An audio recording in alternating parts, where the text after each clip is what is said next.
Hello, this is the, what do we call ourselves? The Critical Loading Error Podcast. I am Internet Personality Gonzaki. With me is Eddie Phoenix, who I'll just be calling Eddie.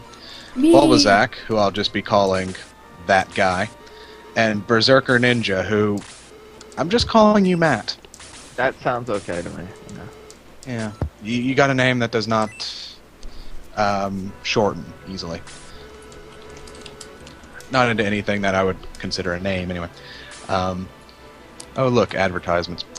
Get that out of the way. It's distracting me. Advertisements in my own podcast. What do you take me for, Internet? Probably someone who doesn't pay for this service. Hello, everyone. We are a gaming podcast because we are helpless nerds. Pretty much. Yep. Yeah. Bulba, what have you been up to this week? What I've been up to, that's a pretty wide category. If you're just saying what have you been playing, what have I been up to? I've been working. New job. Ow. Sucks. Lazy bastard. My feet hurt. If you're asked what I've been playing outside of streaming and recording and such, I played a little bit of Twilight Princess the other day. Yes, I remember. Got an earful about why the game's not very good. Yeah, it's not very good. Grrr. And you can't say, well, just wait till you get to Midnight's Lament, Bulba. It will change your whole view of life and everything. I saw it. No, it's not even that. I saw it. I started to think, well, maybe this game is changing my mind. And then, it was setting a mood, and then enemies attacked and ruined the mood.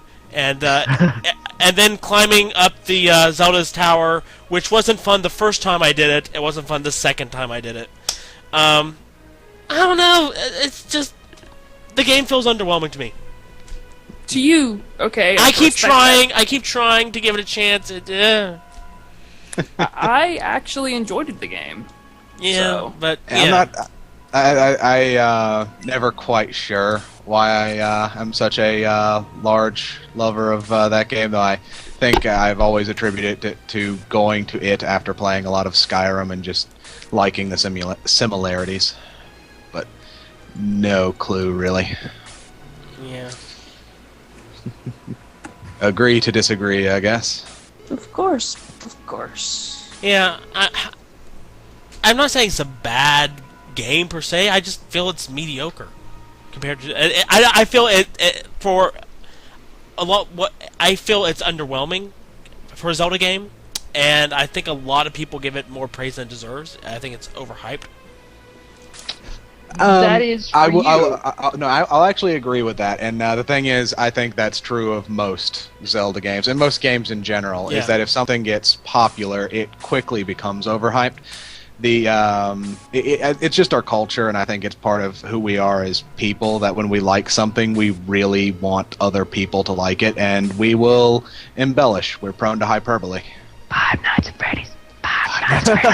Shut up! I already told you I'm going to do it. You don't have to make it an ongoing jag. An ongoing jag. What the crap is a jag? Boba, we're What? going with this because of how small originally with Five Nights at Freddy's was, and then we take it and we just watch it explode. I mean, the first game came out in August of last year, and then the second game came out in November. Not even a little gap. I mean, granted, there was innovation in between, but it's still just from the rabid fan base from the first game, and then how it went from the first to the second, and there's so much story and everything involved in between. You still have that fan base that's incredibly rabid and still want to watch people play that game. I'm not even doing it for a fan base thing. I just like watching people play the game. Yeah, that's it. I find it overwhelming because it doesn't Queen. scare me, but seeing other people get jumpy because of it is funny. I want you to play it because it's cathartic to me. Don't take that away from me, you selfish bastard. And plus, always referring back to throwing it back to Yahtzee as far as the whole opinion on it goes, because it's just it is very anticipation-y. game. Yeah. It's just like you're sitting there, you're waiting for it, and it plays on every paranoia that it can reach and grab into. And then, peekaboo! And then, Then jump it's scare. done. Yeah, but I Yeah. can't remember Yahtzee really. I don't know. Well, anything other than Twilight Princess? Like, Uh, have you been playing a game you enjoyed? I really haven't outside of doing editing, or I haven't had that much time really. I'm just So how's the job treating you then? rough on the feet, but otherwise not too bad. Getting along with other people? Yeah. That's good. You have been boring this week. Bad. Yeah. Well, hopefully it gets better over time. Yeah, sure it will. Yeah. Matt, what have you been up to? Playing, whatever. Oh, last night I got my Game Boy Advance emulator to work, and I was playing Pokemon Crystal. Reason for that particular choice? It's the first one I played, and the one I put the most hours into. Gotcha. I'm like bathing in nostalgia. Yeah, I think you'll be a little mine because I see you on Steam playing just about everything under the sun. Oh, Yeah. So just saying he's playing that one game, you could give a long list. I've been playing this, and a little bit of this. Let me tell you. Well, I have other people playing stuff on my account too, but That'd be, but I've been playing PlanetSide 2. I like playing PlanetSide 2. Just got back into that. I still really suck at that game. yeah, I, Spawn die. have not been able to, well, then I just downloaded it Friday, but we should definitely try and get that going tonight. Eddie, did you Oh, download yeah. it? Download PlanetSide 2? Yeah. Yeah. Whoops. I feel Good job, bud. I feel all the left out. Your computer won't be able to. I run know, the it would launcher melt, for it would melt. PlanetSide 2. Even though the laptop was much better than the old desktop, I need a new desktop. And Yeah. it's going to take a while. I still... My biggest thing I ever want to do for you, Bulba, is get you like an Alienware laptop and put all of the components inside a toaster. This game can run on a toaster. Yep. Yep, it really can. So fun moments from PlanetSide 2 other than spawning and dying? Oh, not really. I've barely played any. That's why you Uh, need someone with you. The Yeah, a game couple is, nights ago I was in a really big battle. It was Friday night, so that's when they have the biggest rush is Friday night ops. But 'cause high schoolers. and it was on Endor. There was just this huge battle raging all over Endor. It was. Is it? Did you run into any Ewoks? Weewoks. Weewoks? Nah, I think it's Ewoks. actually pronounced Endar, but whatever. As in Undartane? Hmm. I don't know. But it was cool. I was in a tank and I shot stuff, and then my tank blew up and I died. It was pretty cool. I don't know why I did that Serpentine. But besides that, I've just been playing a few roguelikes here and there. Not really sticking to anything. Mm. Yeah, not much I can say. I think next week, if we play PlanetSide for the week, we'll have quite a few stories. Yeah. Boom! Especially with lots of people playing together, yeah. I did have some very funny things, very funny thing happen at work today. Oh, go on. Well, we had one of the rooms had a late check-in, so that wasn't bad. But they asked, well, we're gonna have to go somewhere for a while. Can we store something in your fridge? I'm like, well, why not? Because it's a hospitality business. You say, sure, why not? Because what's it Sure, gonna why hurt? How's it gonna hurt to let them put something in your fridge and then come back and get it? If nothing else, they don't come back and get it. They throw it away. So they came and they checked out, and the guy training me was there. He's not the general manager because that's his mom. But he's still pretty high up. He's been working for a while, so you pretty much think of him as, very high in the managerial food chain. But he decides to ask what it is they want to put in the fridge. Just curiosity. And this is an example of you should have shut up. It was bags of human breast milk. I am not kidding. It was hilarious. And just to see his face, just shut him up real quick. And I'm just sitting back laughing. Well, silently laughing. I laughed out loud once they left, but that made my day. Just and he kind of reminds me of a high school history teacher I had once. He's not really funny. He's funny in the picking kind of way, but not really anything else. And just something like that. It just You're laughing at him, not with him. Yeah, it's just the entire situation just so absurd. Just because. If he hadn't had asked, it would have been fine. But just the fact that he asked, and it was breast milk. It was great.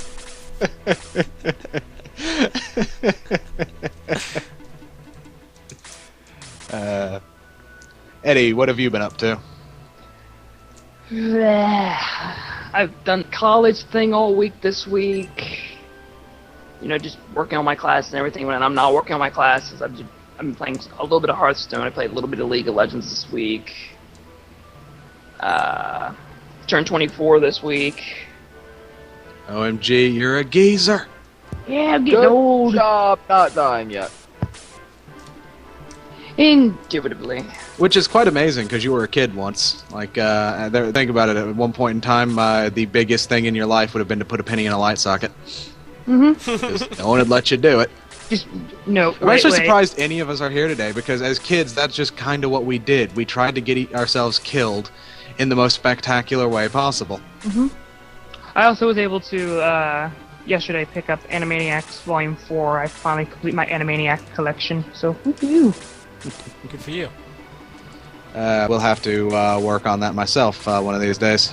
Great show. Oh, yes, it is. How's the new TV treating you? 50 inches of... I'm sitting here watching League of Legends on a 50-inch, and it's just like, hi. I mean, when you can pick it up for a good deal, it's one of those things to where, look, pick it up for a good deal and then not even really have to pay that much out of pocket for it. It's really nice. Especially with selling cards and your wares and everything like that. The only problem that I have is that, I dropped $200 into it, but I think like $200 could go towards something better, like, like a bill that I needed to just, like, knock down just a little bit. Mm-hmm. But it's a credit card bill, and it's gradually getting paid down, but still. Mm-hmm. I need my sales of Yu-Gi-Ohs to pick back up, because right now it's in a dead spot, and it's just like, grr. Uh-huh. At least one of your cards went up in value. It did, and it's going for it's now going for $60, and I've got someone who's actually going to buy it for that much, so... Oh, there you go. How was that Gears you were playing the other day? I was just messing around on Horde mode, so... I forgot I was playing that, so... Nothing worth talking about? It was just me, like, okay, here's my way of testing how good this TV actually really looks. And I'm gonna put that on and just, like, put the high def on and just, high. Def. What about most def? Something. Sticking a penny in light socket? Something about that, yeah. But that's only fun, though. That's only the best results you could get. Because your parents just sit there and they just go, no, wait. Yeah. Or no, your dad goes, no, wait. Yeah, having stuck my finger in a light socket before, it's quite an experience. Would you say that it's shocking? Get out. I knew that was coming. I'll put you in the penitentiary. Aha! That's gonna be a potential running thing for me. Puns, you horrible, horrible man. Potentially. Mm-hmm. So, Jin, what have you been up to this week? Mostly Pokemon. Alpha Sapphire has been the one thing that's been on keeping me. I'm kind of just went through all the potential of my Pokemon last night. Alex decided because he threw up a picture of an overly attached Gardevoir, and I have a Gardevoir on my team, but I said my Meloetta could take it out. And he went to then proceed to test that theory, because he and the good friend of the podcast, Netu, thought that Gardevoir, Mega Gardevoir, would smash Meloetta. They were wrong. It's never been. Well, here's the thing. They're both special attackers, but one's got a really good special defense. The other doesn't have as nearly as good of a special defense, so is more specialized in speed. And the one that has a really good special defense is specialized in hit points. So it's two really good attacks, but one of which is much more bulky than the other. For me, it's one of those things where it makes me wonder because, they play on the whole, meta speculation thing. Like, they play on the highest part. Mm-hmm.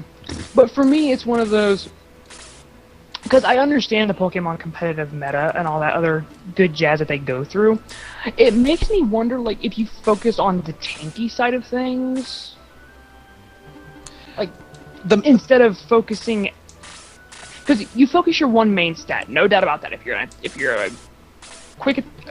high attack Pokemon, you focus on that. But if you focus on the tanky part of it as well, can you potentially cover your backside just a little bit? Yeah, the thing with the meta of Pokemon is it depends on the team you're building. Like, each Pokemon needs other Pokemon that complement it. You normally start with one that you really want to run, and then you build a team around that. For me, my big team is my Sandstorm team. I started with an Aeron, and I built everything around it. I needed a Tyranitar to be there for Sandstream, and because it was going to be a Sandstorm team, all of my other Pokemon, or most of my other Pokemon, needed the ability to not be affected by Sandstorm. So I went with a Garchomp for a bit of offensive might, and because it's a ground type, not hit by Sandstorm. And I went for my Forretress as my opener for entry hazards, and because it's a steel type, not affected by Sandstorm.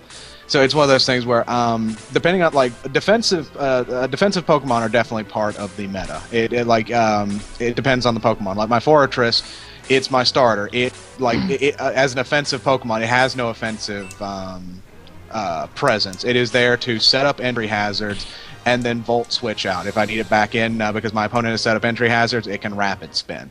That is what it's for. And because the idea is to get my sweeper set up to do its job. Oh, but of course, that is the definitive plan. But like I say, it's just one of those things to where my brain curiosity wonders a good bit, and it's just it's a thought, and it's a passing thought, mind you, but just Well, but did I just see a Centaur with a crossbow? Yeah. I want to play this game. I told you, I freaking love the Shining Force series. Oh, you're playing Shining Force? Which one? I'm playing Shining Force CD. Oh, the one that I haven't played. Yeah. But so other than Pokemon, I've been getting myself more into Starbound because with the newest update, they introduced the Nova Kit I wanted to play because I can now be a space cowboy. If you were here for the Friday stream, you heard me playing that.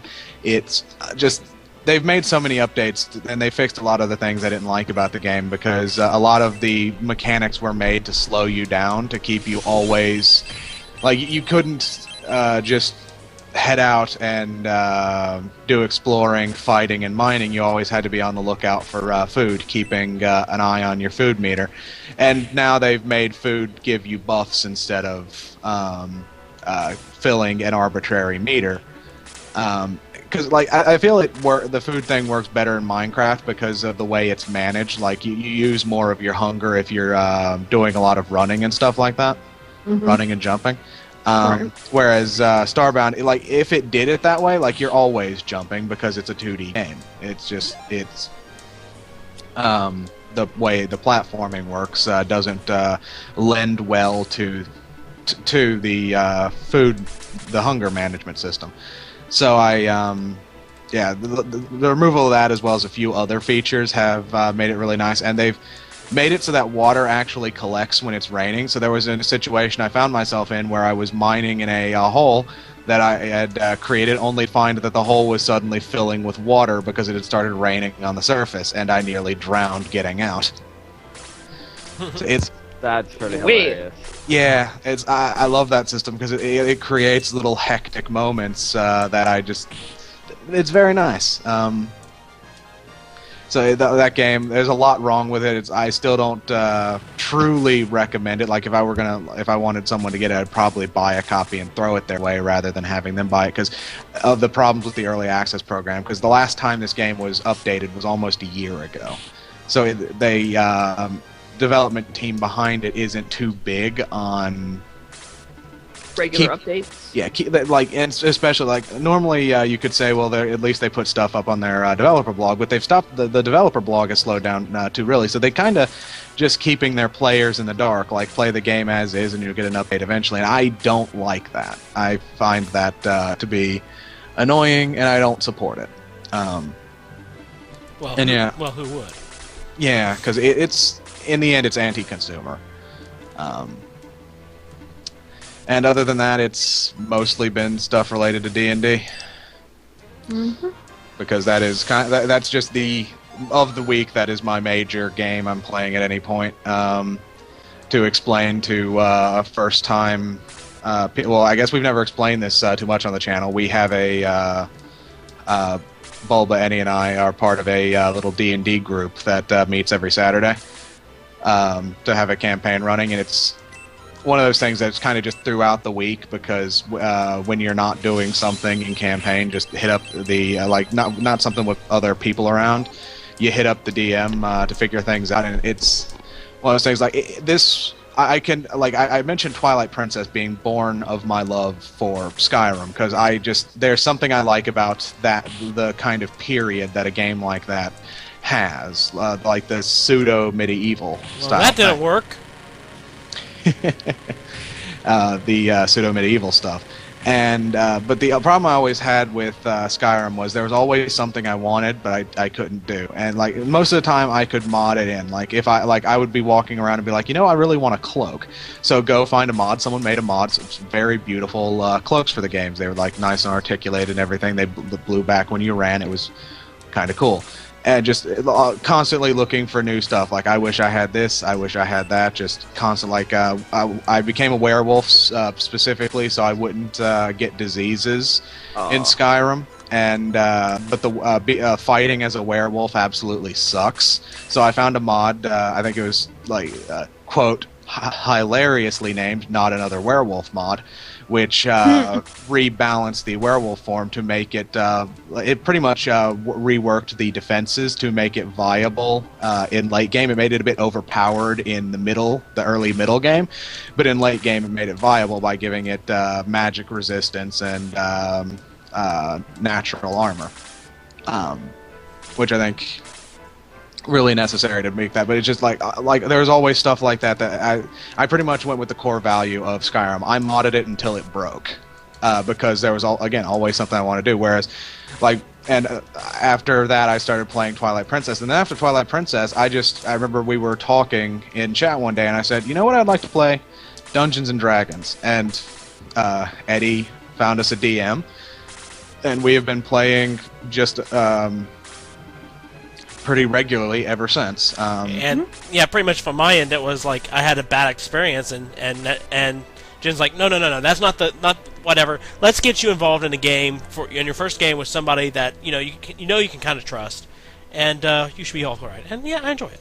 I've learned the hard way, but yeah, it's one of those as far as D&D goes, everyone knows who your DM was before. We won't mention names here, but those who know you know who your DM was. Not the best of DMs, not the best of individuals either. However, it's one of those things to where with the DM that you have now, while he may be, as Jin would put it in one of his videos, giant fucking bitch at times, it's still one of those things to where when you can actually get a good experience Yeah. from it and like have a good time from it, it's one of those to where you look forward to each week that you can actually sit down and play it. I mean, I still think that something in his brain should click when he goes, I think you can handle one of these. I'll throw 2 at you. Something should click in his mind going, that's a bad idea, No, stop, no. shut up. No, he didn't say, I think you can handle one of these. He says, I think one of these would kill you. How about 2? Yeah. And to be fair, there have been moments before where he's said, like, I think one of these can kill you, how about 2? And the 2 did indeed kill us. Or he would be like, I think this is way too strong, threw it at us, and we completely murdered it. That first Chimera we ran into being a major example of that. But that's just the thing. It's the reason it's kind of... I've said that my thing for D&D has kind of become a passion of mine because it is... By not being a video game, by just being a tabletop game, it allows you to make your own systems, to like always be working. Like anytime you have a plan, if that plan can work, it will work. There's never like I want to do this, oh I can't because blah. It's like if I want to say fuck it and go fly to the top of the nearest mountain, so long as I have the ability to fly, I can go do it. And we have kind of, on occasions, we have done that, just completely veered path for various reasons. We had a section of story happen that we should not have even witnessed happening, because our cleric decided he had just come into a large amount of money and he wanted to go tithe to the largest temple of his god in the land. So it's as was told to me at one point by the DM, that bit in the one city we witnessed being destroyed by not ghosts but by shadows. Yeah. We should not have seen that, but because we arrived when we did, we got to see it. And there's You mean it was going to happen whether we were there or not? Yeah, it was going to happen whether we were there or not. Yeah, because that was part of the Esmeralda side story, and that's kind of what I love about the game. It's just sort of like my current passions being D&D and Pokemon. One is just something I can do while I'm not doing the other. I was expecting to have to sit there and innocently whistle at some point, but okay, I'm perfectly fine with this. Oh! You want the innocently whistle? Okay, fans, viewers, watchers. Ah, shit. This is the type of thing you can do. If, say, one of your, let's say the leader of your party has contracted a disease because he's a fucking idiot. Then We're not going to name any names here. Yeah, We're not going to name names here. Cough, cough, host. Cough, cough, host. Anyway, if say the magnificent, glorious stallion that is your leader happens to get himself a magical disease that is slowly destroying him, you have so many options about going about getting him cured. But if you can't particularly tell him about the disease, what do you do instead? You kill everyone living in his castle, just about, except for the ghost, and you try to kill the ghost anyway. Well, to be fair, he didn't kill the clerics. Everyone. He didn't kill everyone, just everyone who had sexual contact with. He didn't kill the one cleric. The other cleric was in a completely different house. Yeah. And plus, just to give you the thing on that, I was able to find out that he didn't contract the disease. Who did? Oh, yeah. Yeah, I did not find out that originally, because originally we had one big. But think of that. Just that's the type of thing you can get away with. You can have as terrible luck as Eddie has, and you can murder 2 castles worth of people. Here's the thing. You have to explain my bad luck, because it's one of those things where there's a story there. I can't explain it right offhand because I have to go down and cook dinner real quick. But it's one of those things to where. Yeah, it's as simple as this guy, whenever he really needs the dice to roll anything other than a 1, he gets a 1. And if you don't know anything about D&D, when you roll a 1 on a 20-sided dice, that's a failure no matter how high your modifier is. Like if you needed a 20 to pass a check, and you had a plus 20, and you rolled a 1 for a 21, you still fail the check. It's bad luck, effectively. Like it's all you had to do was not nat one, your fortitude check to be able to survive that oh so horrible massive damage save, and you nat one, guess what, you be dead. An explanation behind that groan. Just about every time Bulba's character has taken massive Bulba's damage... current character. Let's be honest. Well, yeah, I don't think you've ever had to save from massive damage on any other characters. Yeah. That's true. That is true. I think actually, no, you've had to save twice as Anthony. That's Yeah. true. So, yeah. Burp. Yeah. Well, I wasn't using that healer anyway, but screw you, Skeleton. So it's a situation... Excuse me, Ghoul. Yeah. So it's a situation where, like, Eddie's luck is terrible. He cannot... Like, when he really needs to get something done, it cannot happen. So when he went through to assassinate that thing, there was, like... He didn't really need to roll the die very much because he was assassinating people. He was stabbing them in their sleep with poison. So it was pretty much they had to roll and see if they got lucky enough. But the way he was doing it, just unlikely that anyone was going to survive this. He was doing it very well. He was doing it smart. And he wasn't, like, the way he was doing it, his dice could not screw him. However, there was screw you! As the master of the house, there's a trap in front of my room. And he had to disable this trap to get in. He knew about it, but it was a very powerful trap. And if he had failed to disable it, it would have turned him into a chicken. So what does he do? He rolls the number that means instant success. If he'd have rolled anything lower than this number, he would have been turned into a chicken. And he gets it. And just... That's why I love the game. It creates interesting stories. Now, like the people who died were pissed off because your character is dead for a reason that you didn't even see. And then Eddie's being a tad smug about it. Now everyone ended up getting revived, and that's except for the one. Yeah, NPC.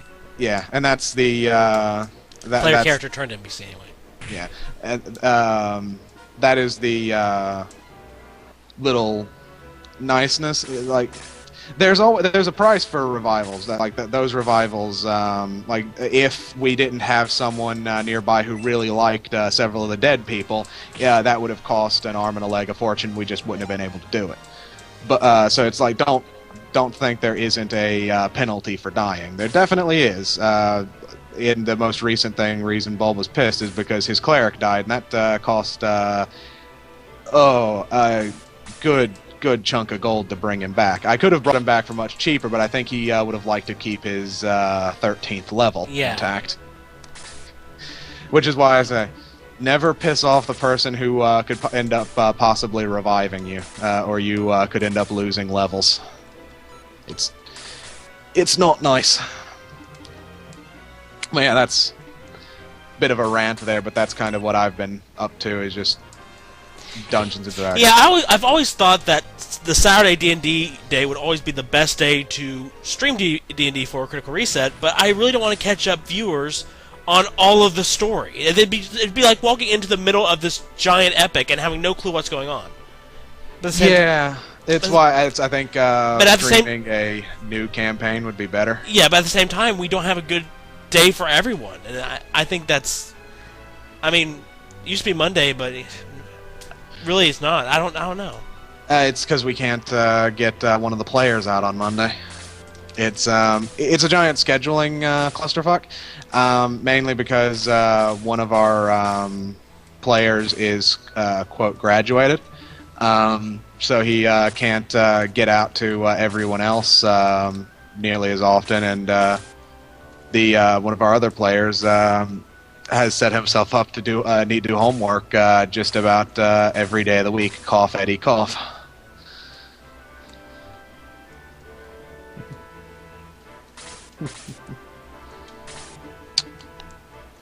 So yeah, the plans there will probably not really come into their own until Friday, I'm figuring. Or not Friday, summer. Yeah. That's a bit of a difference there. That is a massive difference. I mean, if Indaratane ever ends, we could basically serve that day for a slot. Because it would be an awesome... That's the thing is the way we're going. I don't think Indaratane's going to end for a good long time, but I think Netu would enjoy the opportunity to play instead of DM at a point. Mm-hmm. So it's possible that that might indeed happen. And we're trying to ease relationships between some of our players now that one has left, that sort of thing. Yeah. But we'll see how it goes. Yeah. I don't know. It's trying to keep things to schedule is one of those things that is quite difficult, and eventually we'll get it, I think. Jen, I'm going to need your video macro. Which one? Oh, you know the one. I'm guessing something's happening in your game. Yeah. All the things. Yeah, it's one of my favorite videos I've managed to create. Or not? Well, I didn't create the video. I took it as from a. I clipped it out of a bridge series, I should say. Give all the credit for that video to Little Karibo because he's a funny man. Waiting for. Which is funny because that particular episode I didn't find particularly funny, but just when you use that clip in that context, it's great. But Yeah, because it's just it's as very. a whole, that episode was. Yeah. It had a lot of individual funny moments, but the getting from A to B wasn't nearly as funny. Yeah.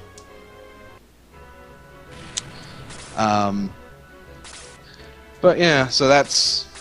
I can't think of much more I've really been doing at Pokemon Starbound D&D. Probably going to be doing more of that tonight because got an evil cleric to talk to. A little bit of explanation. Catch Matt up since he isn't involved. We spent, I think, a month. Like we meet every Saturday. We spent at least 5 weeks worth of sessions at a temple this temple has proven to our party that paladins are dickheads. Oh.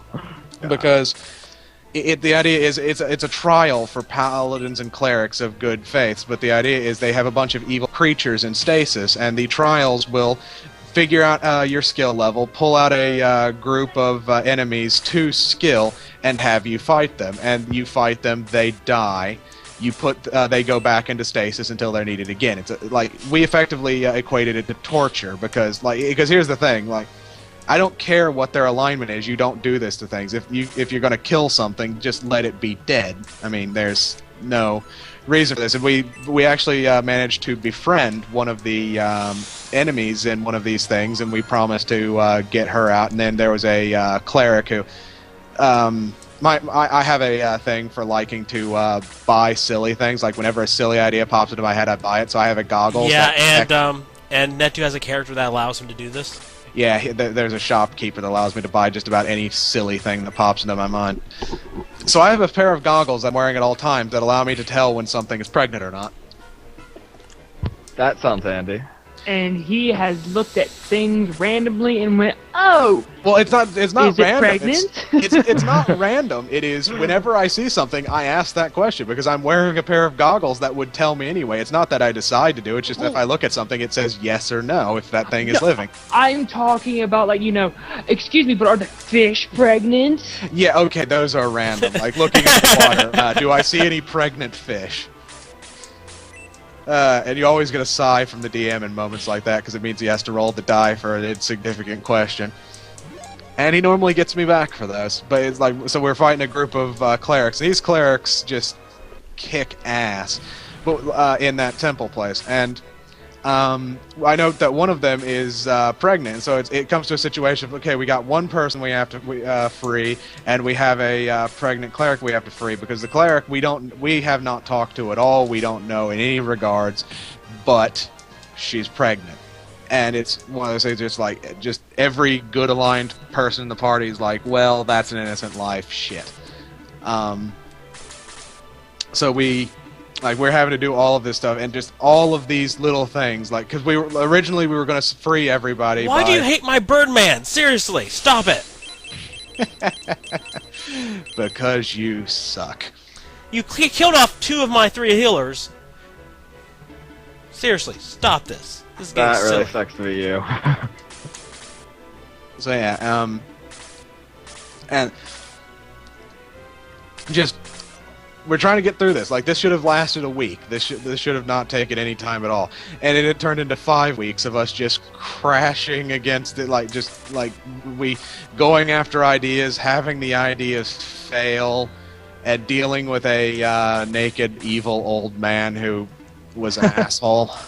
Okay. That happens all the time. Yeah. Oh, absolutely. You find someone who's massively magical and evil, and he's like, hey, let's make a trade. You make the trade with him, and the magical artifact he gave you then turns into a dragon you have to fight, and then kills your bubble. Your bulba. And Yeah, he kills your healer. I mean, just whitewashes the entire healer. Just, oh, that healer's staying there. Gone. he hit. He tried to hit the entire team. Yeah. I won. Yeah. And when it happened, I was like, Bulba, welcome to my life. I missed Because you know what? It happens to me. I missed the reflex save by one roll, so it's like, okay, roll fortitude. I not won it. Yep. Jeez. Thank And then God Jin our- bribes the DM. Okay, I'll do better. Oh, I did 2 points better. That's still a failure. Yeah. You're still dead. It's just to make it as simple as possible. These trials have been the biggest pain in the ass. For It's our something that player. should have like taken 2 real-time weeks max. You've been there for No. more than a month. We Yeah. got there for 5. Yeah, it's like we're completely done with that place now. We just Try. And I say try. Being stuck in a town for 4 fucking months. Oh yeah, that was the Pokemon campaign, wasn't it? Not leaving, not getting out, just stuck in one fucking town. I've heard that story though. From what I can tell, a good chunk of that was the players being derps. It still sucked. Oh, it sucked, but it was like half your fault. I'm gonna go this way. So yeah, that's we're just Burb. glad to be free. Super glad to be free. Yeah. So yeah, that's what we'll probably talk more about that from time to time, just to vent some frustration because not just frustration, but just to be able to have it as a conversation piece because I mean, that actually that goes to a great point. A conversation piece. So our rogue here, since he's back, we can finally pick on him some more. He goes from he goes from having sex with the mistress of the house to getting a lap dance from a cat lady to having a friendly date with his best friend. Friendly The hell Dave, is oh my word, it was like borderline rape. Yeah, it was borderline rape. No, Come on. that wasn't the date. No. The date has to be set up and it'll be oncoming. Don't get me wrong. That will happen eventually. And this is with his best friend, so he's being classy about it. Yeah, and you want me to cook, but your best friend hates me. Here's the thing. It's one of those things where I may have you prepare the meal and then have the table and everything set and then just Now, I want to note to this. This is a game we're playing. You couldn't get away with this in any other video game that's not completely I off. can't get away with it in real life, for God's sake. Well, you did happen. To be fair, again, she's your best friend. So when you tell her she has a nice ass, it is going to get you smacked, but less of a mean smack than if it were someone else. That is true. In real life, that would have gotten your head straight into the ground. That is true as well. I won't say real life. A woman that you don't know as well as you knew her. That is true. Especially with the force down pin kiss part. Oops. Yep. Yeah, I don't see an aspect of that was necessarily rapey. It was more cute than anything. Well, there was the whole fighting her and pinning her on the bed and.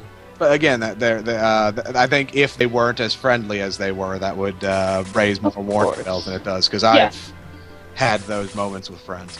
Yeah, that's the Um, thing though. It's just that they're two friends, and just with Damien's personality, everything as it goes, he's more. My inner dominant comes out through him. So yeah, that happened. Yes, and I mentioned when I mentioned that to you yesterday. I was like, wow, I really actually do that with him. Huh. Yeah, it's one of those things where the parts of you always come out in your character. It's one of the things I love about role play, any sort of game. I tend to I note that in role playing games that I normally play, like of the Vidya variety, I tend to be a bit of an asshole. Just walk into someone's house, leave, and they don't have a penny to their name anymore. That sort of thing. That's like the main part of a lot of these games. So I mean, it's not just you being an a-hole just because you can. It's part of the game. It's a bit of an objectivist philosophy that you take on in video games of anything that's not bolted down belongs to the player, which I find that I don't like. Even if I'm trying to be a good guy, I tend to still be a thief in those games. Whereas in D&D, I think I've only stolen one thing throughout the entire campaign. Yeah, We tried taking the damn pickaxe, but the DM decided to throw that curveball our way. Thank you for that. You decided to steal that pickaxe, got my throat slashed. Thank you, Sam, for that one. But yeah, so it's an interesting thing I noticed, just the objectivist philosophy that video games have is. Because I think the only time I played my last run of Skyrim I did before setting the game down for a good long time was as a paladin, and I had to fight my urge to steal things I wanted because it just is like I saw something sitting there. It's like, I want this. This would be awesome to have, and there's just. But like, no, I have morals. I am a paladin. Like light. Justice, yeah. And I don't even think I managed to fully succeed to make it through without stealing something. I think I might have done so accidentally because I just saw something I like and was like mine before I thought about it. Moin. Yeah, I'm a seagull. So that's just a. Anyway, I think what we're gonna do is perfect time to break for 10 minutes for everyone to stretch, and. We will be back for more conversation in the second hour. Okay. Welcome back to the Critical Loading Error podcast. That was nice. I have a shitty chair. At least you have a chair. Stop doing that, Bulba. You're being stupid. Indeed, stop doing that, Bulba. This portion. Our friend Eddie, who is away for reasons he did not seem to mention, he got us some topics. Like normally, we're not going to cover necessarily news topics unless there's something really worth covering. Because in our old podcast, we tried to do that, and we ended up covering a lot of bullshit. But this one, I think, is one that we really should talk about because this one kind of. Well, weren't we going to do the week ahead first? That way, that gives us a little bit. I mean, this is going to be very quick. The week ahead is to end us off. Oh, okay. I don't know how we're doing this. This is episode number 1, issue number 1. What am I thinking? We're a comic now. Dun dun dun dun. Yeah, this or one a magazine. Yeah. Plot twist. Thinking about it, based on what we're doing here, this one could entirely affect this here episode. And what I mean, we're talking about the Nintendo. They've had their. Well, this is a Sega game, so. No. Well, yes, but it leads into it. Nintendo has had their thing where they've been targeting YouTube producers for a while now. If you make a video of a Nintendo game, they're going to try and especially if you're gaining revenue from it, because a lot of times, like if you didn't have ads on your video, they're going to put ads on your video to gain revenue from it. And if you did have ads for it, they're just going to take the revenue from it. And they've decided they're going to reach out to YouTubers. They're putting out an olive branch. What they want you to do is you sign up through their services. Wait, this was not a good idea. You sign up. Well, of course, it wasn't a good idea. You sign up with.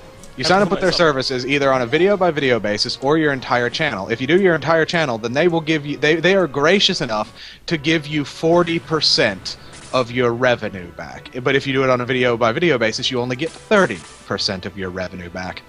What you do is you sign up with them. Like you have to let them view see your videos before you put them up. Then they get the ad revenue from it, and then you get a payment via PayPal for your chunk of that. So essentially, if they don't like what you're putting up, they can just block it. Exactly. That is one of my major points. Is that there's a this is kind of rife for abuse because they can censor you. Is the first part, and the second part is like video by video basis. Because if you let them have your entire channel, then they have look at games that for games that aren't even theirs. But you have to do that if you want to get the most amount of thing. But still, that they're taking 60% of your revenue. Because here's the thing, I have a thing against LP because I don't particularly like LP. But I will fight for the rights of the LPs because in most of these cases, they're putting the work into playing the game. They're putting the work into all of the editing involved. They're doing enough of work into these videos that they don't have, like, Nintendo does not have the rights to the things, because you can argue over whether or not LP is a transformative medium, and that's an argument worth having. But the thing is here, Nintendo they're attacking LP. They're also, the thing is, they're kind of not attacking LP at the same time. Like, they're going after some very big LPers, sure, but most of what they're going after is review content, and this would allow them to like if you're a reviewer going after their games, they get the final say on whether or not your review gets to go up. Yeah, that's very dangerous. Yeah, because it's effectively censorship at that point. Let's not say effectively, it is. Well, yeah, and it irritates me that anyone is okay with this, because I just one of those things where it's just anyone who signs up for this process, because Nintendo has a lot of fans, and they as such they have a lot of defenders. But my problem is, I don't think you can really defend this. I mean, well, I don't think you can try to logically defend this, but people will. But, yeah, because here's the thing: like I have had people get on me for being critical of Nintendo at points, and it always gets on my nerves, because you can criticize a company while not overly hating them. And whenever you go after Nintendo, people are thinking you're being mean to Nintendo unfairly. But I think it assumes two things. I think it assumes that because you played Nintendo's games as a kid, because Nintendo was a heavy part of your childhood, that means Nintendo cares about you. And here's the thing. This very thing right here, this revenue sharing scheme they have, is a good show that they don't care about you. Because they're, again, it's one of those things where, like, just as an example, one of the biggest YouTubers at the time of the age is PewDiePie. And if PewDiePie were to play a Nintendo game, the people who are coming to watch him play that game, no matter what the game is, they're not there for the game. They're there for PewDiePie. They will watch whatever game he plays, regardless of what it is. So it's not...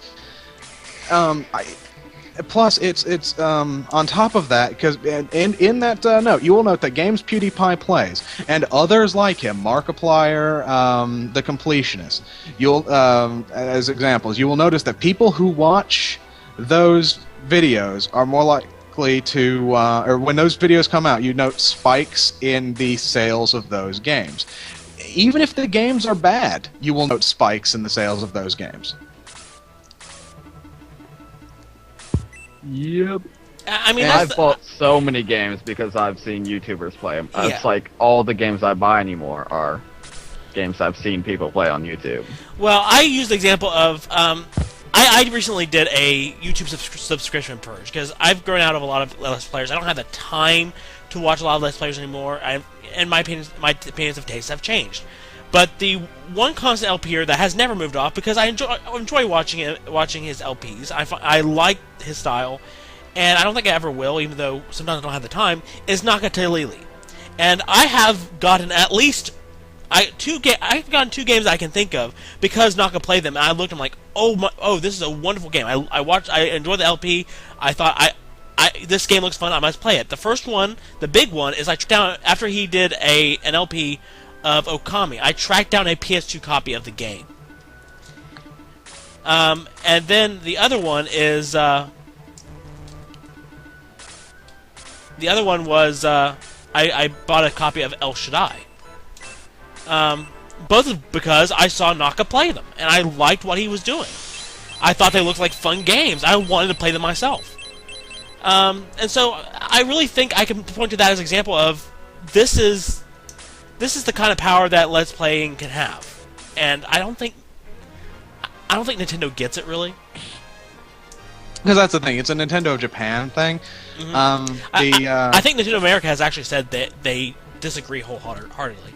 Yeah, but they're a subsidiary and Yes. they have really no say, and it's.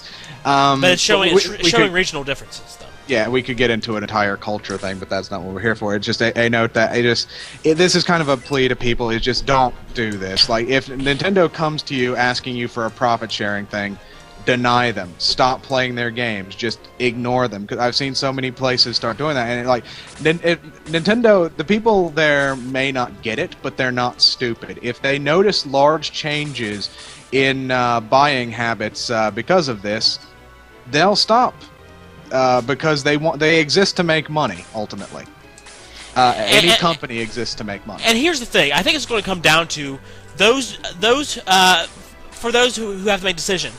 Why are you doing this? Are you doing this because it's fun, because it's a hobby, because what? Are you doing this to try to make your YouTube, your non-existent YouTube millions? If it's because you're trying to make money, then I think they're going to avoid they're going to ignore the larger issue here. But if you're doing it for fun, stop making excuses for Nintendo and realize this is stupid, this is dumb, and if you're doing it for fun, you're going to say I don't have to monetize my videos. I would like to, but I'm not going to basically hold my rights and my ideals hostage because I don't have to make money off of it. Mm-hmm. Yeah, that's the thing. It's just I can understand people who really like Nintendo because I can understand brand loyalty, but at the same time, here's the thing. In the earlier part of the show, I said I am really big on Pokemon, and I am. I will pretty much. Until the game starts sucking, I will buy every new Pokemon game that comes out because I'm a really big fan. But that does not mean that I will let Nintendo get away with stuff like this either. They are just like anyone else. They're fallible. And I can like their products while disliking their practices. It's the same thing with EA or Activision or Ubisoft. Like I still buy games from each of those companies, but I tend to do things to avoid. I try to avoid defending anyone unduly. And here, just if you think we're wrong, give us a reason why we're wrong, why this is great for Nintendo. But you just, again, note that when people go to watch an LP, they're not very rarely are they doing it because they don't want to play the game, but they want to see the stuff from the game. That's crazy. That's insane. It's such a low number that it's not worth acting on. Because I've actually avoided watching LPs of games because I didn't want to be spoiled. Exactly, and imagine this, because I figure if you've watched this late, you're a gamer, and as a gamer, why would you want to watch a game instead of playing it? Ultimately, like as a gamer, there's always an urge when you're seeing someone play a game to watch it, which is what really gets people who watch the PewDiePies and the Markipliers of the world to head out and buy the games they're seeing because they're gamers. They like to play more than they like to watch. And you know what? I more than I think most gamers, I'm more connected with watching games, and how I became a gamer is connected to watching games. I don't think it's for a lot of people, but I really didn't have my own gaming console. I don't count the Game Boy. I got a Game Boy probably about 1998 or so. But as far as a home console, I did not get a home console until late into the N64's life cycle. That was when I was first able to get a home console. So, I mean, I played a few Game Boy games, but really, as much as I like video games, I just never had a console before. You know, I got handhelds and whatnot. But I always trace my becoming a gamer to watching my cousin play Sonic the Hedgehog 2. And it would be years later until I could play it myself, because I would play games on the computer, or play any sort of console game. But I still look at that as my genesis as a gamer, because that's what pulled me into gaming in general. So I feel very connected to watching Let's Players and watching games, and then wanting to play games. So, and I understand I love Nintendo. I like Nintendo franchises too. I like them a lot more than Jen does, to be perfectly honest, and we have a good many arguments about them. But you know what? I am willing to call Nintendo out on this bullcrap, because I like Sega. I like Sega and the Sonic franchise, a lot of the Sega franchises. But let's be honest, Sega's done some pretty stupid crap, and they're in the mess they are today because of the mistakes they made in the past. And we should be able and willing to call them out on such mistakes. Yeah, and it's notable that Sega is following suit with this, in that they are going on a second round of copyright claiming. Because their first round was, I believe, against the Shining Force series, like videos about Shining Force. Yeah, the Shining series, yeah. Yeah, and now they're doing it just on more of their games. And because I don't like the slippery slope argument saying that if Nintendo does this, that more people are going to do it, but it kind of gets a bit of credence when Nintendo does it, and oh look, Sega's coming to do it too. And here's the thing. I think Nintendo is probably the one company in the best range to do this, because they will have the most defenders. If any other company tries it, they're going to get their balls chopped off. And like I said, Sega has made so many mistakes in the past that they still have a rabid core fan base, but I'm not sure that rabid core fan base is as loyal and willing to defend stupid mistakes. Yeah, I think if Sega does this, you're going to see more of a backlash than where Nintendo was doing it. Yeah, and it's one of those situations where I probably will make 2 versions of this video when it goes onto the channel, because one version will have the gameplay, and if that one gets taken down, I will find out what to do for a second version to keep our audio up. And so that's just the thing, is just love the company, but don't be blind to what they do, because a lot of people are saying that this is just the automated stuff. But here's the thing: like, there are so many companies that are companies where the games you can play that do not get all these automated claims on because they have set up the system so that they don't do that. The fact that Nintendo's still gets claimed show that they do.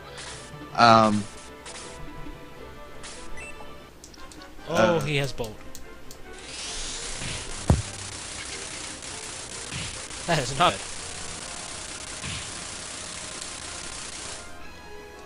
But anyway, so that is what it is.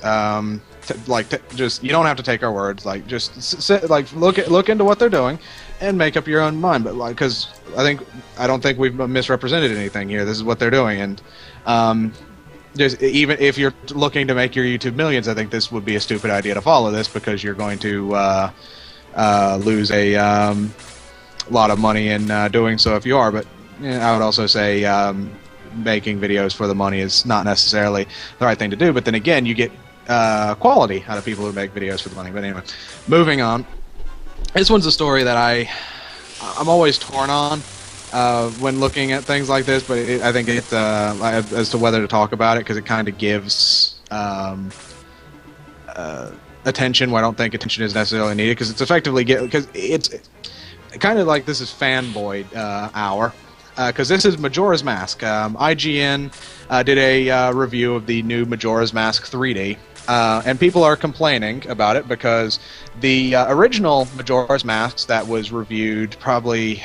when did that game come out? 98? 99? Can double check. That is something I didn't know. No, 98 was when... It came out in 2000. Okay. Because 98 is when Ocarina of Time came out, and it came out 2 years later. So 15 years ago, Majora's Mask came out and was reviewed with a 9.9. Nearly a perfect score by IGN. 15 years later, they review it with an 8.7. Now note, this is the 3D remake, not just re-reviewing the game. With the major downside being that they thought the reviewer thought the water temple was too annoying to navigate because of the amount of water in it. And again, people are going after that. The amount of water in it? Yes. That's actually a really stupid reason, to be honest. I can. Here's the thing, though. This is the point I would like to get to, because people are really railing about this because they think, oh, he took 1.3 off the score entirely for the water temple, and that's kind of a false, because you don't know what he would give in it if the water temple was to his liking. Yeah, that's true. And plus, you're assuming that without the reviewer would have given it a 10, a perfect score otherwise, which I highly doubt. Because a lot of people are like, how do you review the game at 9.9 and then a remake at 8.7? It's like, well, they make changes to the remake, and two, look at the distance apart they were reviewed, because A, they weren't reviewed by the same person, and B, they were reviewed in completely different gaming atmospheres. Yeah. Like, 2000 was a very different world for gaming than 2015. And now we're a lot more... I think the 3-day cycle is more likely to go over well in today's gaming atmosphere than it was back then. Yeah, which you would think would get a... lower score, yeah, back then. Yeah. But,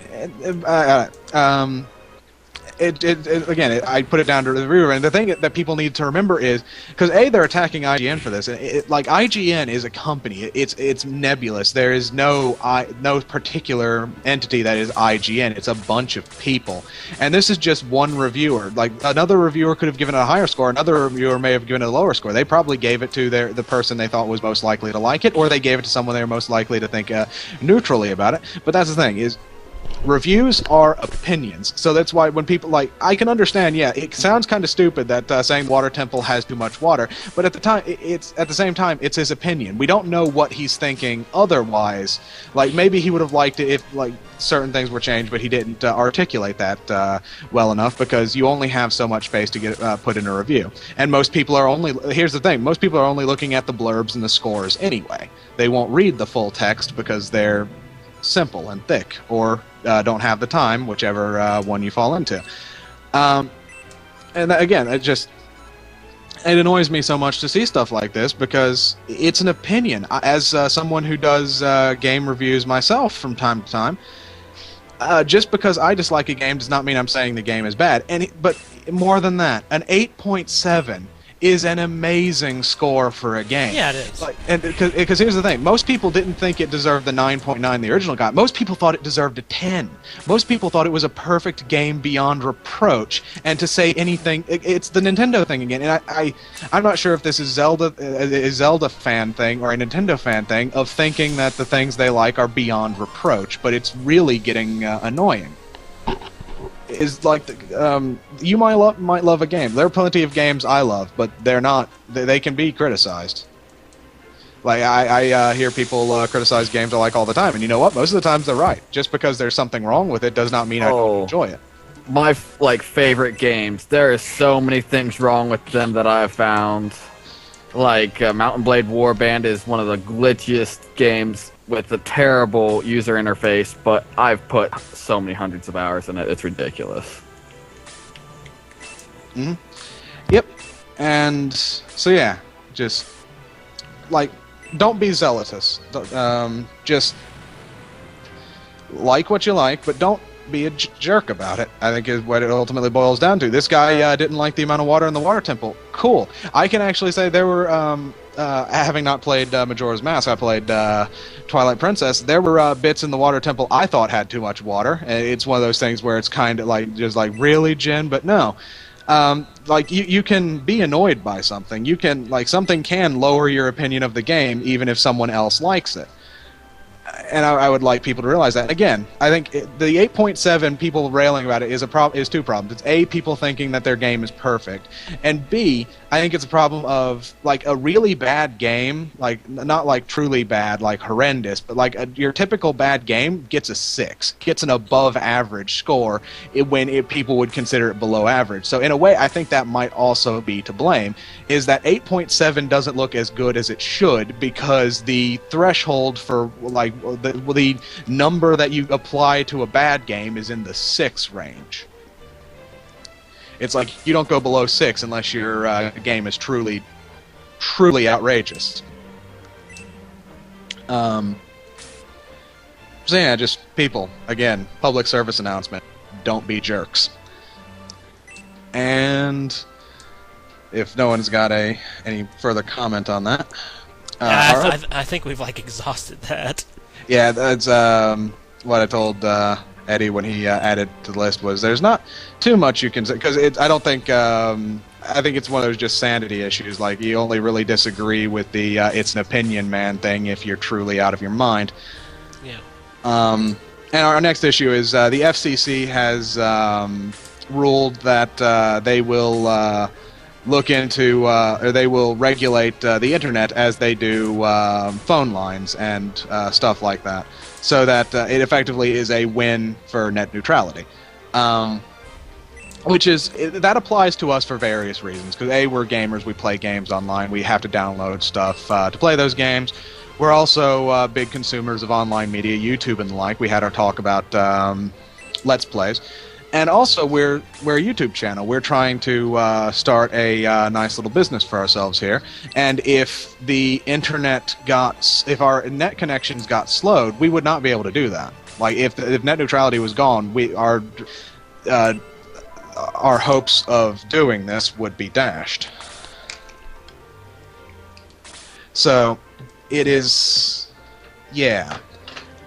Like I said, there's not a whole lot to say about this. It's a great thing, but there is one, I guess, little nuance I saw that should be noted, is that the FCC in their statement saying all of this, like most of it was good, except they're not going to regulate prices like we would like them to, because one of the big things that is annoying with internet connections is that the way we've had it set up, the way internet service providers are, we don't incentivize or even really ask for them to compete with each other. Like we just allow them to have monopolies. Like an example, the current location I'm at, I have for high-speed internet, I have one option and only one.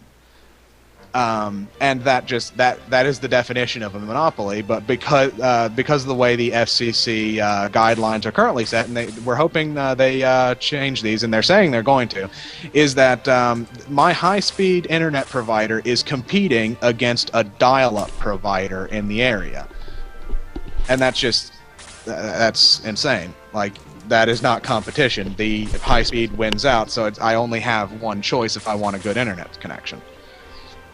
So, big time hoping the FCC comes out good on this. Could have been better, but that kind of seems like the big note for the government lately is could have been better. Yep. And I think that is nearing the end of the what we can ramble on about. We're going to... well, I kind of wanted to... Maybe once in a while we can bring up DLC or patch updates, because I was talking a little bit about Undertaker. And unfortunately, Eddie's not here, so we can't really ramble on about Hearthstone. Yeah, because I haven't... and pretty much, it's the only change that was made to the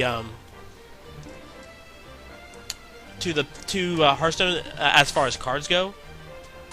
So I mean, it wasn't anything major, but pretty much all they did was they changed Undertaker so that instead of gaining 1/1 every single time a creature with Death Rattle is summoned, it raises up. You just gain 1 attack. It's not too bad. It's still a good card. So it's not nerfed. I'm glad that at least has 2 defense instead of being completely weak. And I figured we could have gotten more conversation with Eddie, because I run a Death Rattle deck, and it doesn't affect me as much because I have other things to kind of compensate. Mm-hmm. So it's not like it's going to, oh, they nerfed it, I have to get rid of it. No, I can understand the change. And you're still, it still has the loose thing about it being summoned, which means you can bring creatures back and have fun with that. Mm-hmm. Yeah, I remember you saying the interesting point you mentioned that I wanted that I had a small counter for was you saying that you didn't see Undertaker being abused, so you didn't at the time understand why. It was. I didn't understand. Like I didn't understand because I actually haven't seen that many Death Rattle decks. Mine is the big one I really know of. I know that I've actually seen him play. I mean, I come across them now and then, but none that I really call true Death Rattle decks. I really haven't seen Undertaker in play. Yeah, So I had a hard time understanding why they felt the need to change it when I hadn't really seen a lot of it. Yeah, it's one of those things where I think it shows a neat point when you someone who plays the game versus someone who watches the game. Because I don't play it as much anymore, but I do see.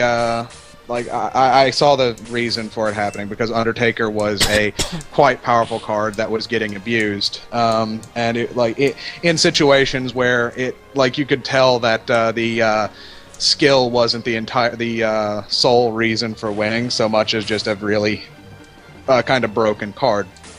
Yeah. So it is that whenever you see something get nerfed in a game like that, you got to be looking at the reasons. Like, you got to think of it as a casual player, as an experienced player. Like if you're not seeing it here, it's probably because the experienced players were seeing it. Or if you're a really experienced player but you don't understand it, it's probably because it was causing trouble with casual players.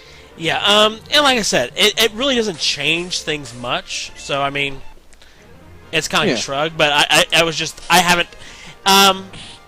just get to rank 20 just to get my card back, and I haven't tried to go beyond rank 20, so I really haven't seen that many Death Rattle decks. Yeah. And in fact, so much, I know there were a lot of players who didn't like Undertaker, but I never understood why, because I always saw, whenever I played against somebody else, and I summoned Undertaker, it always seemed to die rather quickly. They made sure they killed him. But I didn't really mind, because my deck didn't rely on it. I had so many other ways to kill you. Yeah. But I wanted to bring up interesting patches or DLC or something, maybe once in a while, and that was the only big thing I really thought I wanted to at least bring it up. Yep, thank you for doing so. But I think we'll lead into the send-off. I know we're going to talk about what's coming up with the channel over on the Critical Reset YouTube channel. I've got you will be seeing the edited version, mostly just cut out a lot of the in-betweeny time. And you'll see this pop up sometime next week on the channel if you missed anything. And you will also be seeing on my end the long play version of our most likely upcoming series of Bulba playing Final Fantasy VII. Look forward to that if you like seeing Bulba puns. Oh, great.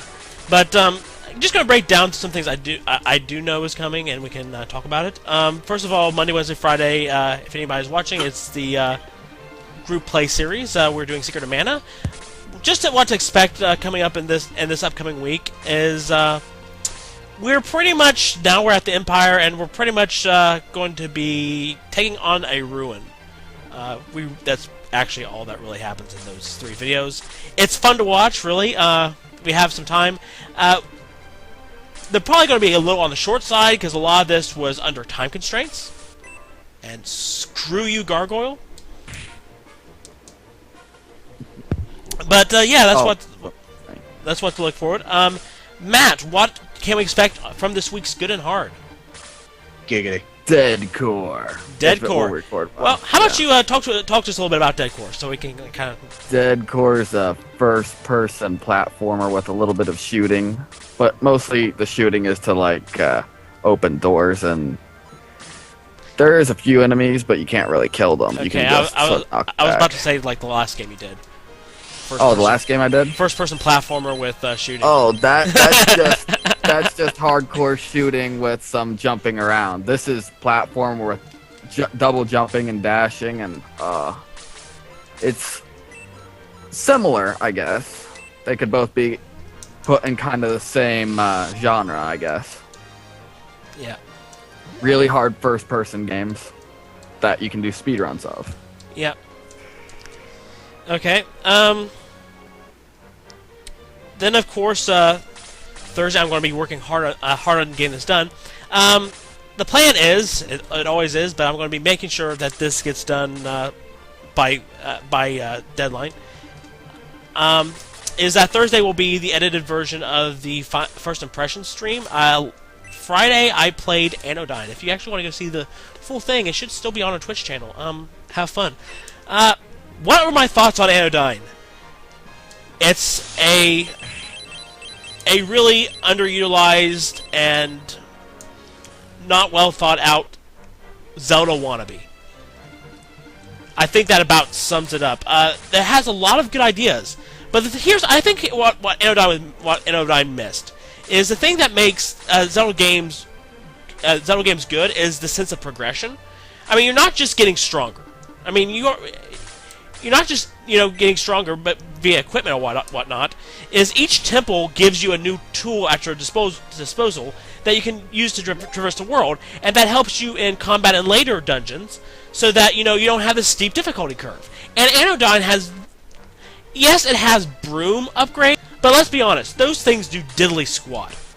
So it really has no sense of progression whatsoever. And my thing was also the way the world was set up. Just it seemed like it was overly big and convoluted from what I was watching. I just would have been miserable playing that game because I don't have a good sense of direction, and figuring out where everything was would have been a giant pain in the ass. I have a sense that they have some good ideas story-wise. There are good ideas hidden there, but they're so very well hidden. I mean, there's some great humor. I have to admit, I liked some of the humor. The Thorak, that had made a lot of good references and had very good humor. But having good humor and a few good ideas does not excuse horrible gameplay and bad ideas. It's not I've played worse games, and overall it's mediocre. But I was expecting more, and you're supposed to. It's a game you can download on Android, but really there's no point, especially now that you can actually download emulators on Android. So if you're going to download a game on Android, download a freaking Game Boy emulator and play the original Link's Awakening. There's really no reason for it to exist in its current state. And what I was actually going to tell you guys is I actually did put it on my Android to test it out. There is a C and an X button on Android. They put it together like an emulator. I think it just.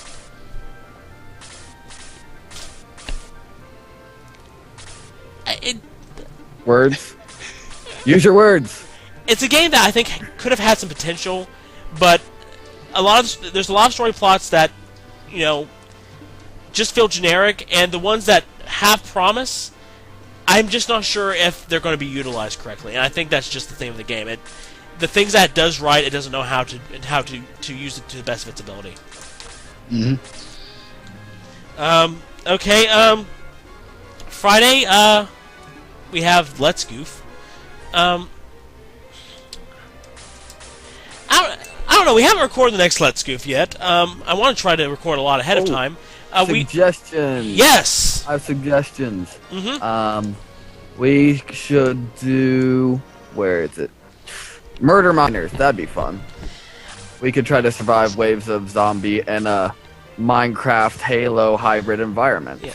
I think even your potato could record it. Well, I think with a lot of the things that you've been sending, Matt, is I have a thing of wanting to try to do first impressions of games, then do. So I don't know. This isn't something you do first impressions of. It's just like the first Halo.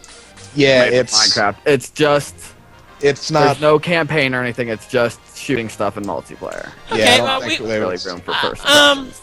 I'm going to need to do a test because this week is really strenuous as far as. I'm still in the training period, and I'm still going to be working 5 days this week. So, today and probably Thursdays where I'm going to be getting a lot of my recording/editing done, and I'm not even sure how much editing I will get done today because I have some other things I need to do. I'm going to try even at late nights when I get off of the 3 to 11 shift to see what I can do, but we'll see, Matt, because I have to do tests and all that. Mm-hmm. And also, Friday is, of course, this week's First Impressions stream. If you don't know, we actually have a theme this month on First Impressions, and that is Android Month. So the game I want, and I kind of have built the entire Android Month around this game because it's Friday the 13th, so I want to do a kind of scary game, and there's only one game on my list that fits it. So if it doesn't work, I'm going to cry. And that's going to be Oregon Trail. I think it should work, because it can run on a freaking Android phone. So I should be able to stream it, and also the graphics are pretty simple. So I think yeah, the graphical style is pretty simple. I think we'll be okay. So look forward to that, and we'll have a bunch of fun with that. Come watch, come enjoy, watch my entire team get turned into zombies. It'll probably happen. That's Friday. Saturday and Sunday, I'm going to announce this tentatively. It's been on my to-do list. I just haven't finished it. But there's a new series that Eddie and I want to start, and I have it recorded. I just have to do the editing. So I'm going to try to this week get it ready. So Saturday and Sunday, expect Bubba and Eddie versus the world. It's a new series where I took. I think Jen liked watching when we did Super Demo World on my channel. I always found that our co-ops were great, and people loved watching Eddie and I suffer through some ROM hacks. Not like Kaizo hard ROM hacks, but still, you know, variations of Mario World, you know. Mm-hmm. So, easy enough that you don't need save states every 14 seconds, but yeah, hard but enough. still, where it provides a little bit of challenge, you know. People like. It provides an enjoyable watch.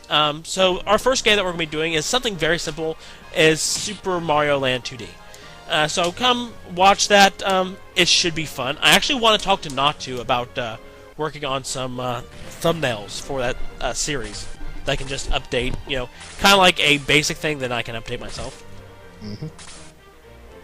And unless we have any big solo projects that we know we're going to try to throw, I think that's about it.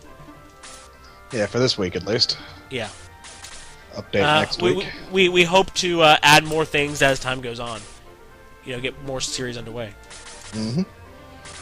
Oh, since Eddie's not here, I have to say. Oh, I also have to make the Freddy's. I also have to make the announcement for. I forgot to make it last week. Screw you, service. I forgot to make the announcement last week during First Impressions, and I always forgot to do it now, because of work. Everything's kind of settling out as far as my work schedule. I want to try to keep. I want the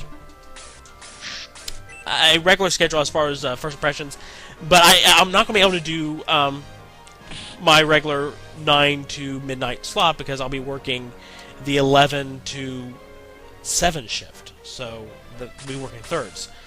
So First Impressions this Friday will be from 6 to 9. So if you're going to come watch then. And that's Eastern Standard Time, so it should be. I hope things will settle out. Keep track of the Twitter account and keep track of videos, and I'll try to keep you updated. And hopefully this all sorts out. Mm-hmm. Well, if that's all everyone has to say, we have been your podcasty people of. What do we call ourselves? Critical loading mistake? Critical loading error. Something like that.